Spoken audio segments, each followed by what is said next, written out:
विद्युत धारा में पिछले दिन मात्रक समझाया था ना, विद्युत धारा के प्रकार। आज हमको औसत धारा और तात्क्षणिक धारा दो चीज पढ़ना है। आज क्या पढ़ेंगे हम लोग? औसत धारा एवं तात्क्षणिक धारा। तो सबसे पहले हमको क्या पढ़ना है? औसत धारा, एवरेज करंट किसको कहते हैं। तो पहले समझते हैं। मान लो ये एक तार है, ठीक है ना,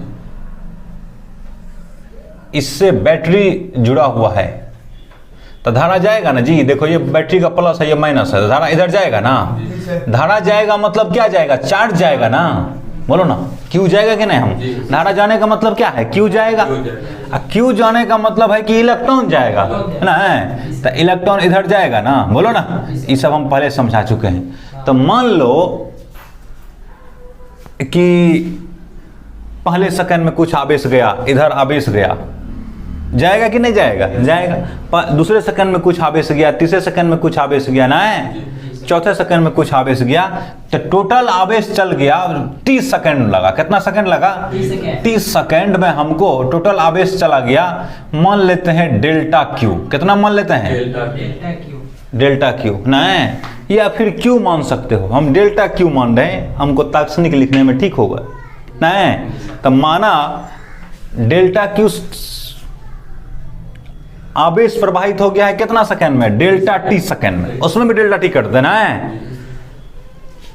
तो क्यू, डेल्टा क्यू और डेल्टा टी के अनुपात को क्या कहते हैं? औसत धारा। औसत का मतलब देखो, पहला सेकंड में, और समझो पहले, पहला सेकंड में गया 2 कूलम। कितना गया? दूसरा सेकंड में गया 5 कूलम है। तीसरा सेकंड में गया कितना? 3 कूलम। चौथा सेकंड में गया कितना? 7 कूलम। ऐसे मान लो उदाहरण में। तो टोटल हमारा कितना सेकंड? टोटल कितना सेकंड? 3 3 6 4 10 सेकंड हो। और टोटल हमारा आवेश कितना? 17। 2 5 7 3 10 7 17 कूलम ना। आवेश कितना हुआ? 17। देखो औसत का मतलब है कि हमेशा कितना गया। तो देखो औसत निकालना है ना, तो आई एवरेज का मतलब हुआ कि कुल कितना समय में देखना। औसत हमेशा समय के लिए होगा। तो कितना होता है? डेल्टा क्यू अब बटा कितना? Delta T. मैंने कुल कितना गया था? कुल कितना गया बोलो? 17 कूलम ना। अब बटा कितना सेकंड लगा? 10 सेकंड। तो ये हो गया 1.7 कूलम प्रति सेकंड ना। इसी को क्या बोलते हैं? एम्पेयर। याद है ना?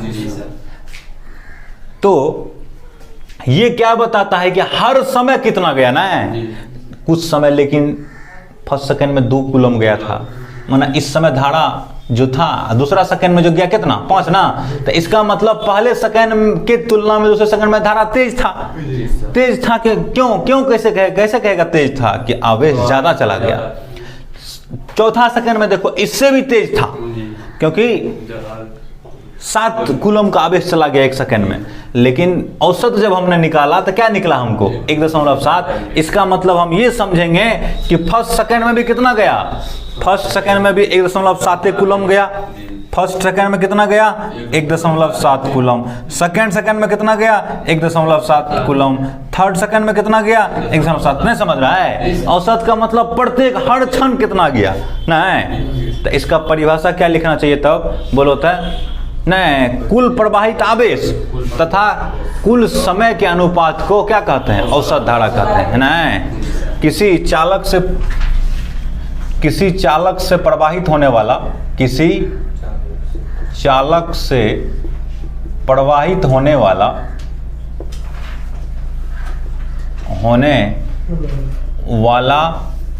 कुल आवेश तथा आवेश प्रवाहित होने में, आवेश प्रवाहित होने में लगा कुल समय, लगे लिख देना चाहिए, लगे कुल समय के अनुपात को, कुल समय के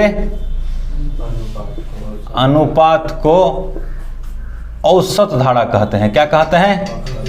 औसत धारा कहते हैं। याद रखना है कि ये किसी टाइम पीरियड का होगा, माने कुछ समय लगेगा उसको देखने में, नहीं कुछ समय के बाद ही पता कर पाएंगे। जैसे यहाँ 10 सेकंड के बाद हमने देखा कितना औसत धारा हुआ 1.8। ऐसा तो हुआ नहीं हर समय 1.7 हुआ नहीं ना, हम ये मानेंगे कि हर सेकंड कितना हुआ। तो देखो मान लेते हैं, माना किसी चालक तार से डेल्टा क्यू आवेश प्रवाहित होने में